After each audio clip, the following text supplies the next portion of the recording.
So the Isle of Skye, much like loads of places in Ireland when we were doing the Wild Atlantic Way, it's got these spots where you can stop, fill up your fresh water, empty your grey water, empty your chemical toilet if you've got one, for like I think 50 pence. Do you know what I mean? More places should have this kind of stuff, because you do get idiots dumping stuff in that. But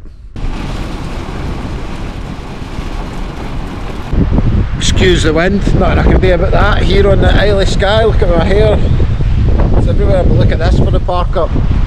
This is where we're going to be tonight, and if you turn round, that is the Isle of Harris and Lewis over there. Stornoway up there, the home of the best black pudding. But we're another epic spot here on the Isle of Skye.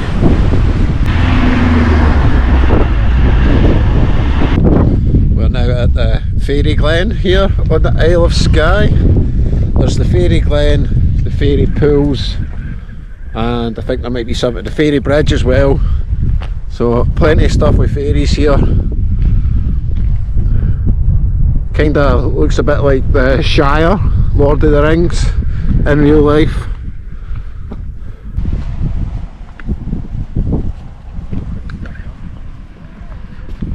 Come on Lexi, go and chase a fairy.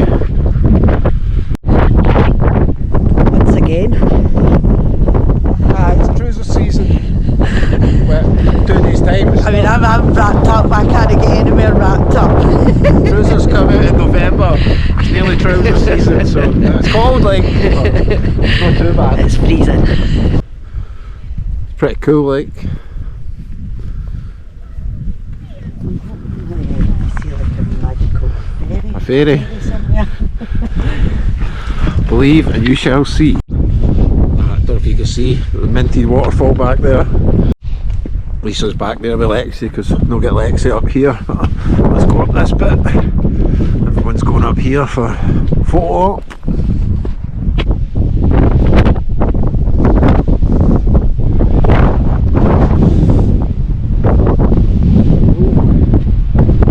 This is pretty cool. Not for the faint-hearted. Again, like something out of the Lord of the Rings. I feel like my man Frodo.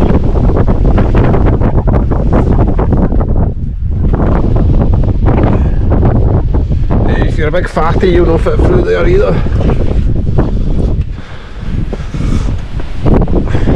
Up here, top of the fairy glen. King Fairy. A 360 view. Stunning. In the cold wind of Skye. Come right to the end. So you walk around the spiral, and in the middle people are leaving gifts, or whatever you want to call it, offerings to the fairies.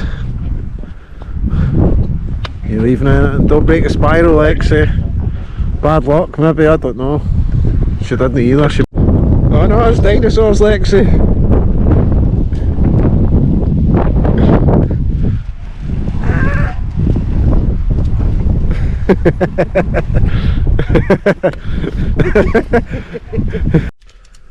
Well, that was the Fairy Glen. I didn't see any fairies, but we did see some dinosaurs, so that was unexpected and pretty cool, so I enjoyed that.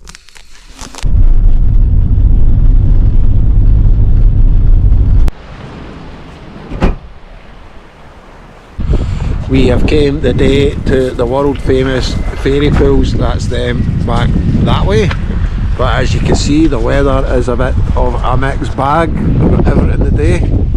So for once I've actually got a jacket and a waterproofs on, because I got soaked the other day and my clothes are still dried, so still wet. But aye, let's go check out the fairy pools.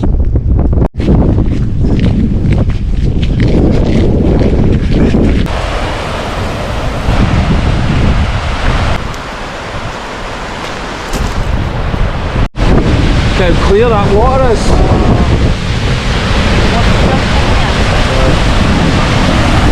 You usually get folk swimming or bathing in these, but no today.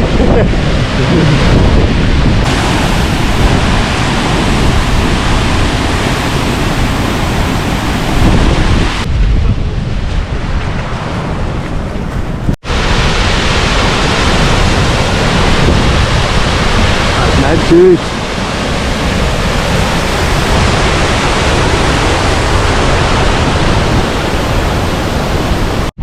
Every time I see like stuff like this, especially here in Scotland, I always just think like it's like something out of Lord of the Rings. It's amazing. If you do come here to the fairy pools, be prepared on the way back up this hill. Camera might not show you how steep it is, but it's pretty steep. Like, there's a big dog up there.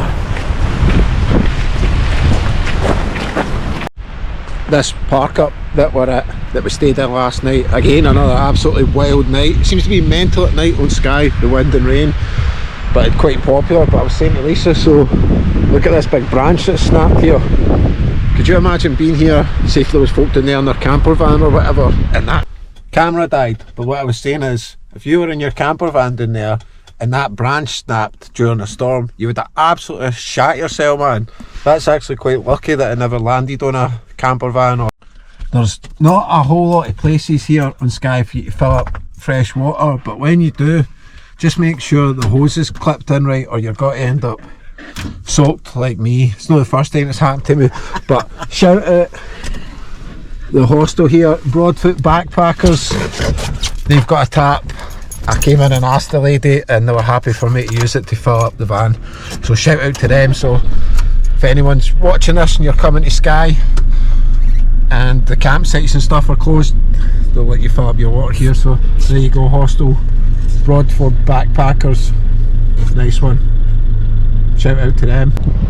If you're coming to this end of Skye at Torrin, then there's this excellent park up right here, big poles in the way.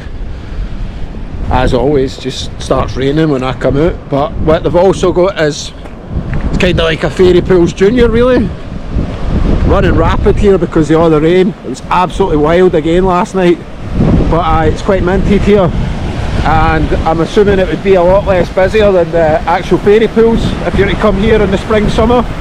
If you like to go swimming in these things, definitely come here and check it out.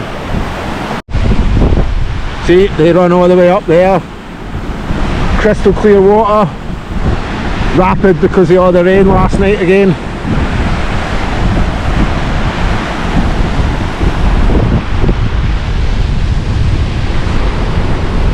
If you're coming to Skye in the autumn winter time, there's a few things that we found out that might be helpful to you that you need to know. So none of the campsites are really open. This one here is South Skye motorhome area. It's not really a campsite. There's 5 pitches for motorhomes. Obviously you've got like a wee hall, well not obviously, but you've got services, toilet, showers, bins and stuff like that, and there's a wee shop. But other than that, all the other campsites are shut for the season. They close on October the 15th. So that's maybe something to be aware of if you don't like wild camping. We usually do. We just came here for a couple of nights. And there's not really a lot of places for water, given that the campsites not are shut, because you can usually just use them. They'll let you go in, pay a couple of quid to get water and drain your grey water and stuff. You can do that here as well. South Skye motorhome area, but there's not really many places. There are a couple. I only found 2 over the whole island, places that you can get fresh water. There might be more, maybe it's just the info that I found that never really gave you many spots, but just some info that might be useful to you if you're coming here in autumn winter. And obviously if you're coming here in this time of year anywhere in Scotland, you're going to need waterproofs and stuff like that. That's a given. You can't avoid the rain, whatever, this time of year up here. But that's pretty much it for this one. So if you have watched to the end, just give us a wee like and stuff. We'd really appreciate that. Thanks very much, and we'll see you in the next one. Peace out.